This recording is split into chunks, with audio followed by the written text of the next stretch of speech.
En TN23 siempre agradecemos su preferencia y su sintonía. Ello nos compromete a traerle noticias y programas de contenido todos los días y todo el día. Ahora iniciamos esta franja de análisis, el rostro de la noticia. 30 minutos hablando sobre los temas más importantes para la sociedad guatemalteca. Muy importante el rescate la semana pasada de más de 50 niños que eran explotados laboralmente, obligados a pedir limosna, a vender artículos o a limpiar parabrisas en la vía pública. No es el primer rescate que se hace, ya serían 2 en los últimos meses, pero ¿qué va a pasar con estos niños? ¿Qué pasa con estas redes de personas explotadoras? Pues vamos a tener respuestas porque nos está acompañando el licenciado Harold Flores. Él es procurador de la niñez y adolescencia de la Procuraduría General de la Nación. Licenciado, bienvenido nuevamente. Buenas tardes, licenciado, a sus órdenes. Usted ya estuvo con nosotros a finales del año pasado porque realizaron un operativo similar, pero los detalles sobre este realizado la semana pasada, ¿cómo fueron las investigaciones? ¿Cuánto tiempo les lleva a ustedes? De este operativo que se realizó a finales del año 2014, se continuaron las investigaciones, siempre en coordinación con el Ministerio Público, en sí la Fiscalía contra la Trata de Personas, la Policía Nacional Civil y otras instituciones encargadas también de velar por los derechos de los niños, niñas y adolescentes. Es así que al continuar con estas investigaciones pudimos detectar los lugares donde estos niños, niñas y adolescentes pernoctaban, que era un lugar más accesible para que nosotros en determinado momento los pudiéramos rescatar. ¿Hay relación sobre la banda que explotaba a los niños, los del año pasado, con estos licenciados? ¿Se sabe algo sobre eso? Dentro de los seguimientos investigativos que da el Ministerio Público y el acompañamiento que hace la Procuraduría General de la Nación, tenemos un niño de los que en el operativo anterior fue rescatado y nuevamente fue rescatado en esta oportunidad. Entonces sabemos de que las personas por las cuales está investigando el Ministerio Público, la participación de ellos es directa. Están tomando a los niños, niñas y adolescentes como objeto. Y sobre esto, entonces, si, por ejemplo, estas bandas que se lograron desarticular de los niños que tenían en su poder, sabemos de que dentro de pocos días van a estar nuevamente ya en la calle con otro tipo de niños o con otro grupo de niños o adolescentes, y a lo cual nosotros le hemos estado dando seguimiento. Y tenemos las investigaciones bastante avanzadas para que en un momento determinado también se capture infraganti a las personas que explotan a estos niños. Llama la atención el caso entonces de este niño 2 veces rescatado, porque ustedes el año pasado vinieron y le buscaron a quién entregarlo. ¿Cómo Correcto. fue esto? ¿A quién se le dio él, a su familia o quedó él al desamparo? Hay una situación, en este caso, por las investigaciones que se realizaron en su momento, se logra recuperarlo y darlo como en abrigo provisional nuevamente a los progenitores, quienes debían de cumplir con ciertos requisitos ante la ley. De este hecho, pues nosotros lo seguimos investigando, y es así como en esta oportunidad ya va a ser un proceso penal el que se inicie posiblemente ya en contra de los progenitores. Es decir, ¿a qué vez se le dio una oportunidad a los padres de familia? Para que asistieran a la escuela para padres, para que pudieran tener en mejores condiciones a los niños, a las niñas, a los adolescentes. Pero en esta oportunidad, pues al ver que es nuevamente un niño rescatado anteriormente en uno de estos operativos, entonces ya hay reincidencia por parte de los progenitores. ¿Podría constituir delito? Constituye ya delito el sentido del maltrato que se le ocasionó y posiblemente la explotación. Pero en esta situación, tanto del maltrato como de la explotación laboral o infantil, ya es el Ministerio Público el que concretamente irá a acusar a los progenitores. Del resto de niños, entonces quitando del resto de niños del operativo de diciembre, ¿qué seguimiento le dieron ustedes? En este caso se logró realizar los diferentes dictámenes psicológicos y de trabajo social, tanto a los familiares cercanos de cada uno de los niños, niñas y adolescentes. Pero en esa oportunidad era de un solo lugar. Todos, la mayoría venían de un solo municipio, en este caso del departamento de Sololá, a los cuales después de los dictámenes psicológicos y de trabajo social, los jueces determinaron que era factible entregárselos nuevamente a los progenitores, porque ellos iban a cumplir con ciertos requisitos. La asistencia de escuela para padres, poner a los niños a estudiar, etcétera, etcétera. En el caso de la semana pasada, ¿aún estarán ustedes tratando de terminar de ubicar a los padres de estos niños? No, en este sentido ya tenemos la ubicación de los progenitores, pero para esta oportunidad, por el tipo de investigación que se llevó, y el tiempo en el cual montamos el operativo, tenemos algunos elementos investigativos que nos va a permitir dentro de un par de días o en las próximas horas que el Ministerio Público ya realice capturas en contra de las personas que captaron a estos niños. ¿Qué les llama la atención a ustedes en cuanto a estos dos operativos respecto a la captación de niños? Me refiero a que si son niños del mismo sexo, de la misma edad, o cuáles son las preferencias de estos grupos explotadores. En el caso que realizamos el operativo la semana anterior, pudimos darnos cuenta que la mayor cantidad era de niñas, en menor caso o en menor cantidad de niños. Por ejemplo, después de los 55 niños que aproximadamente se rescatan en su momento, incluyendo adolescentes, que en algún momento estos adolescentes no tenían algún documento de identificación, fue por esa razón que se capta a estos 55 niños. Pero después de que se pudieron determinar estos hechos, de que ya eran mayores de 18 años, pues ya se les dio vía libre para que pudieran salir de la Procuraduría. De estos 55, se judicializan 45 en total. Al judicializarlos quiere decir de que los ponemos a disposición del órgano competente, en este caso los juzgados de medidas de protección, pero a cada uno de ellos se les hace o se les hizo no solo el dictamen social y psicológico, sino que también un examen médico. En esta oportunidad tuvimos la participación también del Ministerio de Salud Pública, quien contribuyó con nosotros, con médicos y enfermeras, para que a cada uno de estos niños, niñas y adolescentes, pues también se les evaluara de esa forma. Es así que se le presentan los casos a los jueces jurisdiccionales, con los cuales ya estábamos coordinados, y de estos 45 casos, pues ellos también, de algunos de ellos, se los devuelven a sus progenitores y otros sí se encuentran institucionalizados. Dentro de los que se encuentran institucionalizados, como nosotros les llamamos, es porque están en abrigo temporal en una casa hogar. ¿Por qué razón? Porque muchos de ellos no tenían identificación. Sabemos que los progenitores los enviaron aquí a la capital supuestamente por trabajo. Y esas son las investigaciones que está llevando a cabo el Ministerio Público para poder dar con los responsables de los que los captaron. De estos exámenes a los cuales usted se refirió, realizados por el Ministerio de Salud, ¿qué resultados dieron? Se podía notar un poco la desnutrición dentro de estos niños, porque de las declaraciones que ellos nos dan en la Procuraduría General de la Nación y en el propio juzgado, manifestaban de que muchas veces solo una vez al día ingerían alimentos. Muchas veces por no llegar a esta cuota de lo que ellos piden en la calle, únicamente les daban una tortilla con salchicha o algo así para pasar su día. Entonces las condiciones también, por decirlo así, inhumanas en las que vivían en estos cuartos. Eran cuartitos tal vez de 2 por 3 metros y mucho, donde permanecían 5 o 6 niños aproximadamente durmiendo en el suelo. ¿Cuáles eran los horarios de trabajo, digámoslo así, de ellos?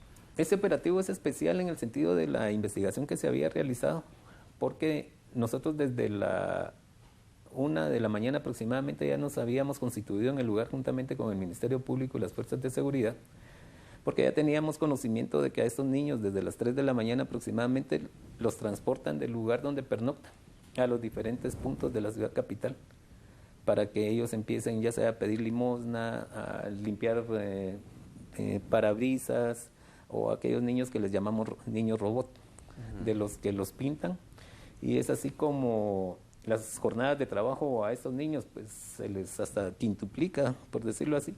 Son las 8 de la noche y usted a veces ve niños en la calle pidiendo limosna. Entonces hasta esa hora posiblemente ellos iban regresando por la supuesta cantidad de dinero que les exigen. Estos casos de los niños robot que ustedes hicieron ver al momento de rescatarlos, ¿ya determinaron los daños a la salud que pudieran tener ellos por ser pintados de esa forma? Este procedimiento lo tiene la Fiscalía contra la Trata de Personas para determinar el tipo de químico que a estos niños, niñas o adolescentes les impregnaban en su cuerpo y determinar las sustancias toxicológicas que pudieran tener y qué posible daño les pudiera causar a su salud. ¿Ellos son los que encontraron ustedes en mayor riesgo? Dentro de todo el grupo, sí. Por el tipo de... Todos tienen riesgo, desde que se encuentran en un semáforo o en la vía pública. Pero este caso de los niños robots es muy especial, por lo que hablábamos de que el tipo de pintura o solvente o lo que ellos impregnen en su piel, esto les va a provocar algún daño, posiblemente pudiera ser hasta irreparable en su salud, ¿no? ¿Esta red de explotadores tendrá alguna edad en específico que prefiera a los niños? Sí, definitivamente van a ser niños menores de 10 años, que es la mayoría de los que nosotros logramos rescatar en su momento, porque es donde nos, por decirlo así, nos impacta más al humano, ver a un niño de menor edad pidiendo dinero en la calle o haciendo un servicio que posiblemente no le corresponde para su edad. Entonces prefieren a este tipo de niños, de niñas, y la mayoría pues sabemos de que es del interior del país, como por ejemplo del departamento de Huehuetenango, departamento del Quiché, nuevamente Sololá, de Chimaltenango también, y alguno que otro caso de Jalapa y Jutiapa.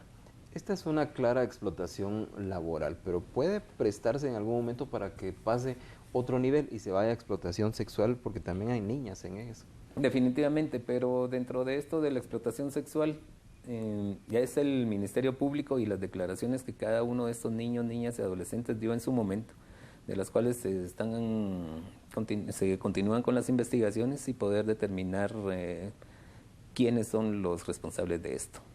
Porque pudiera ser hasta los mismos familiares de que prestan o ofrecen a sus hijas, hijos o adolescentes para un servicio de esta naturaleza.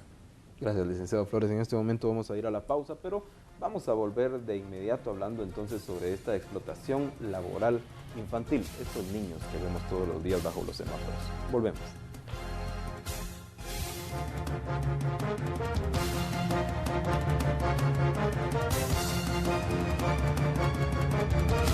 Tres está donde ocurre la noticia. Un solo mensaje en las redes sociales no es noticia. Una noticia es una historia con protagonistas, eventos y detalles que usted necesita conocer. TN23 con un grupo de profesionales dedicados a llevar las noticias relevantes en el momento que ocurre. La historia completa en el lugar de los hechos para mantenerlo informado. Porque una noticia no tiene horario. TN23, todo noticias, 24 horas. ¿Eres un docente con vocación, creativo e innovador? Comparte tus buenas prácticas e inscríbete en el Premio Maestro 100 Puntos. Queremos reconocer a 10 maestros y un director destacados. Encuentra las bases en www.maestro100puntos.org.gt o en agencias de Ban Rural, agencias UAI, representantes de la Riva y en las direcciones departamentales de educación. Invitan Empresarios por la Educación y Cámara de Medios de Comunicación. ¡Participa! Esta semana en Alba Cinema te presentamos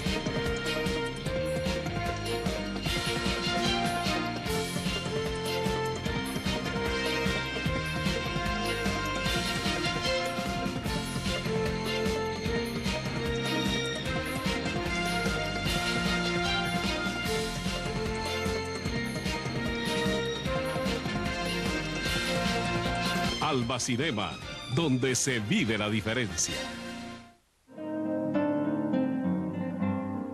Convierta su espacio en una sala de conciertos y experimente un encuentro con la música culta. Déjese llevar por una atmósfera de notas interpretadas por los más grandes y virtuosos maestros. Música clásica, sensaciones nuevas. Arpegio TV, Canal 43, UHF. Las noticias a nivel mundial se producen minuto a minuto. En TN23, usted se actualiza con la información más importante a nivel mundial. Actualidad Mundial. Lunes a viernes, 8 de la mañana por TN23. Todo noticias, 24 horas.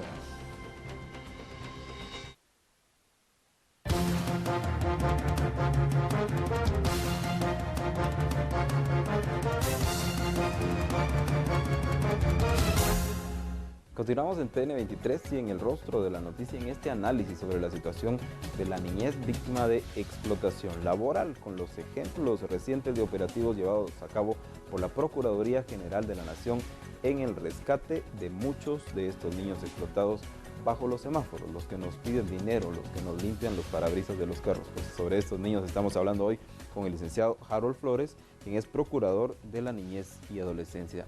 Licenciado, sobre los derechos de los niños, ¿qué deberían estar haciendo estos niños que están siendo explotados en las calles?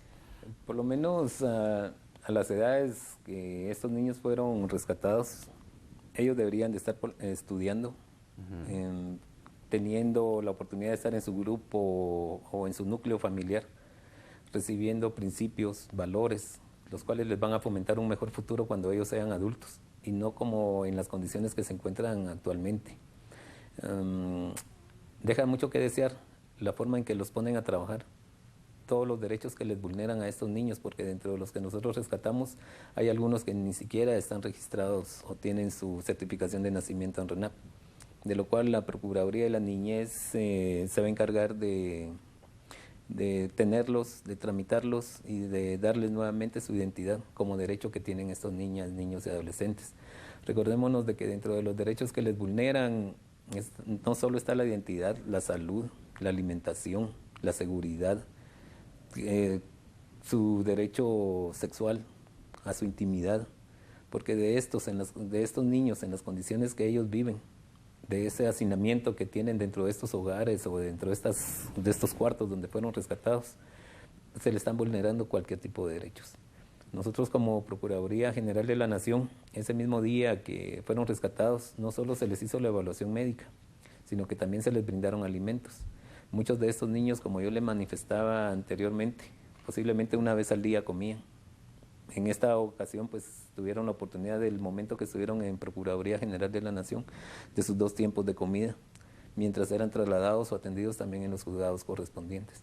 Ya posteriormente, dentro de los hogares donde están con abrigo provisional, pues sí, definitivamente van a recibir ellos su alimentación, su educación, derecho a la salud, derecho a su vestuario, a sus estudios, etcétera. En este hacinamiento en el cual vivían, ¿estaban al menos separados entre niños y niñas o estaban de una forma mixta, licenciado? Los tenían de una forma mixta. En estas habitaciones íbamos a encontrar 3 niños con 2, 3 niñas también, o en uno solo una niña y los demás varoncitos, etcétera. Ya nos dijo que algunos de ellos no están registrados en el RENAP. De los que sí están, ¿se logra establecer si algunos tienen cierto nivel de estudio, por lo menos han logrado leer y escribir? No, ninguno de estos niños que fueron rescatados sí saben algunos leer y escribir, por ejemplo los adolescentes, pero en estas condiciones, hasta ese día ninguno estaba inscrito este año en su respectivo escuela o instituto donde deberían de estar estudiando. En este momento, ¿estos niños dónde están? ¿Ya alguno de ellos fue entregado a algún lugar? Dentro de ellos, de los 45 casos que se institucionalizaron ese día, ya 17 ya se encuentran en poder nuevamente de sus progenitores. Ellos ante el juez se comprometieron a indicar de que les iban a dejar hacer mejor trato hacia ellos, iban a asistir a escuela para padres, pero se les va a seguir evaluando cada mes, si es posible, para determinar que sí estén cumpliendo efectivamente con lo ordenado por la Judicatura. En los demás casos, como por ejemplo los niños, niñas o adolescentes que no tenían identidad, ellos aún permanecen dentro de los hogares de abrigo provisional. Esas investigaciones nosotros las seguimos realizando como Procuraduría General de la Nación y tenemos 6 meses para terminar con ellas. Recordémonos que de estos que están institucionalizados, sí van a haber casos de trata de personas en sus modalidades de explotación laboral y posiblemente hasta de explotación sexual. ¿Qué pasaba en este caso con las altas ganancias que los niños colectaban? ¿Ese dinero iba a parar entonces a los padres de familia una parte? ¿A los niños no les tocaba nada? Definitivamente a los padres les tocaba una mínima parte. Por decirlo así, en estos casos el que capta está contratando al niño y le está ofreciendo cierta cantidad de dinero a los progenitores. ¿Cuánto? Posiblemente los progenitores no saben ni qué cantidad le están exigiendo a los niños o niñas. Y tampoco les están diciendo en qué condiciones de trabajo los van a tener. Posiblemente bajo engaños se los han traído y les han manifestado de que van a hacer un trabajo bastante fácil, que van a tener la oportunidad de estar en mejores condiciones que las que están en sus lugares de origen. Pero cuando vemos este tipo de acciones, las que hemos realizado, nos damos cuenta de que sí, las condiciones, por decirlo así, son infrahumanas. ¿Se puede saber entonces cuánto vale un niño en Guatemala? Es decir, ¿cuánto más o menos le estaban dando a los padres de familia? Supuestamente por las investigaciones y los datos que proporcionó el Ministerio Público y la Policía Nacional en su momento, ellos manifestaban de que cada niño tenía que recolectar 300 quetzales. ¿Cuánto le están dando a los progenitores? No lo tenemos todavía, consideramos que posiblemente era una cantidad como de 50 quetzales, sin mucho. Y por el tiempo que ellos los tuvieran, no era que iban a recibir una cantidad de 50 quetzales diarios. ¿Este dinero venían los padres de familia a traerlo o las redes se encargaban de llevárselo? Eso es parte de la investigación del Ministerio Público y sí es algo que no se entrega acá, sino que los entregan en el lugar donde fueron a captar a estos niños. Como usted lo indicó en la primera parte, por la edad de estos niños pues generan mucha lástima y las personas les da dinero, pero ¿cuál debe ser el comportamiento del ciudadano al ver a estos niños en las esquinas? Hay diferentes escuelas e instituciones aquí en Guatemala que se dedican a la protección de niños, niñas y adolescentes. Es conveniente de que nosotros tengamos un acercamiento hacia ellos. Y en la mayoría de departamentos se encuentran delegaciones o anexos de las diferentes universidades del país, de las cuales también dan asesoría, brindan capacitaciones, etcétera, y pláticas hacia los padres de familia.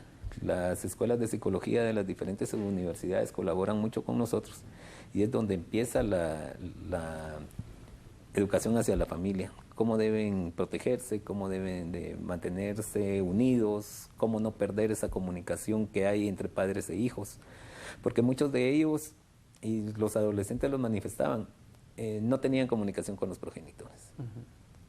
Y eso se pierde. Al perderse esa comunicación con los progenitores, nosotros creemos de que entonces se pierde la identidad. Ya no me importa poner a mi hijo a trabajar, porque lo que necesito es captar algo de dinero. Y no me interesa tampoco en las condiciones que lo van a tener. Pero si nosotros como padres de familia, como adultos, nos abocamos a estas instituciones, sí vamos a poder determinar a dónde podemos dirigir, a dónde podemos ir a presentar un problema de esta naturaleza. Lo que no es conveniente es seguirles dando dinero en la vía pública, porque sabemos de que no es hacia ellos que va este dinero, sino que es a terceras personas que los están explotando. Sí, porque es el momento de la indecisión, dar o no dar ese quetzal, licenciado.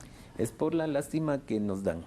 A cualquiera de nosotros como guatemaltecos lo podemos ver en los semáforos, se nos conmueve el corazón de ver a una señora posiblemente cargando un bebito y nos hemos dado cuenta de que ni siquiera son hijos de ellos, sino que también son prestados. Pero dan esa lástima y nosotros como guatemaltecos solidarios siempre aportamos una cantidad de dinero, pero sin saber de que ese dinero no es para ellos.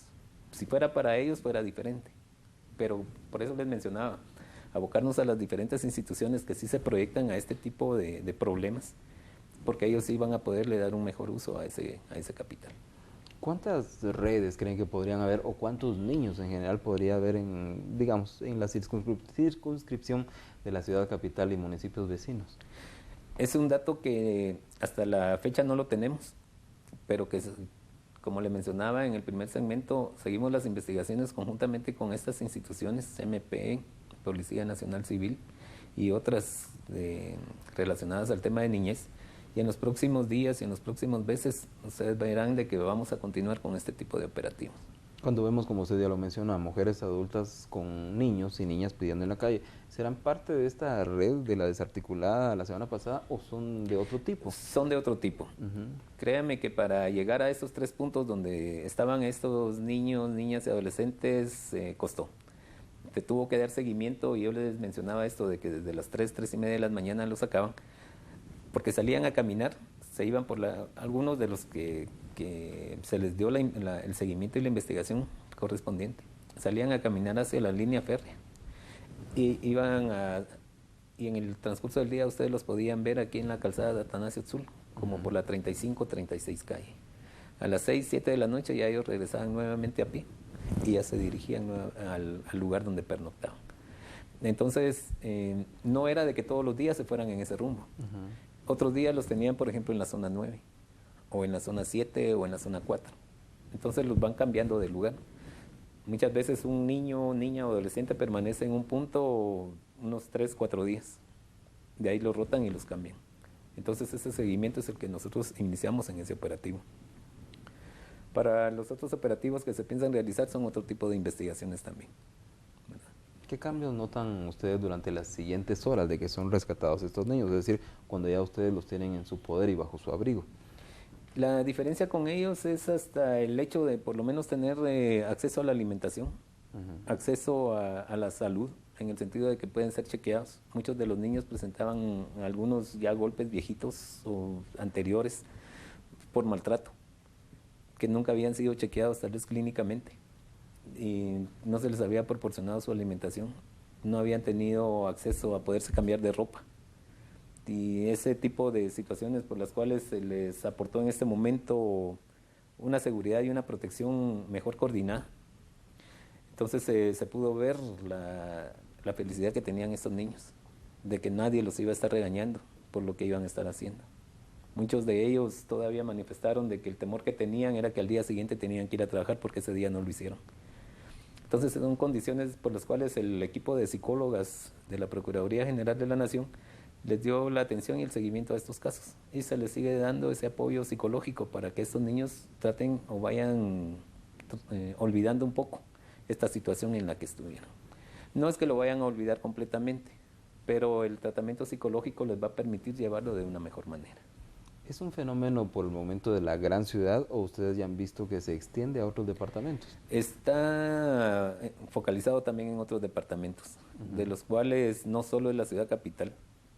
Tenemos, por ejemplo, si usted ha tenido la oportunidad últimamente de estar en Quetzaltenango, en Escuintla, siempre va a haber niños en determinados lugares pidiendo cierta cantidad de dinero o pidiendo limosna.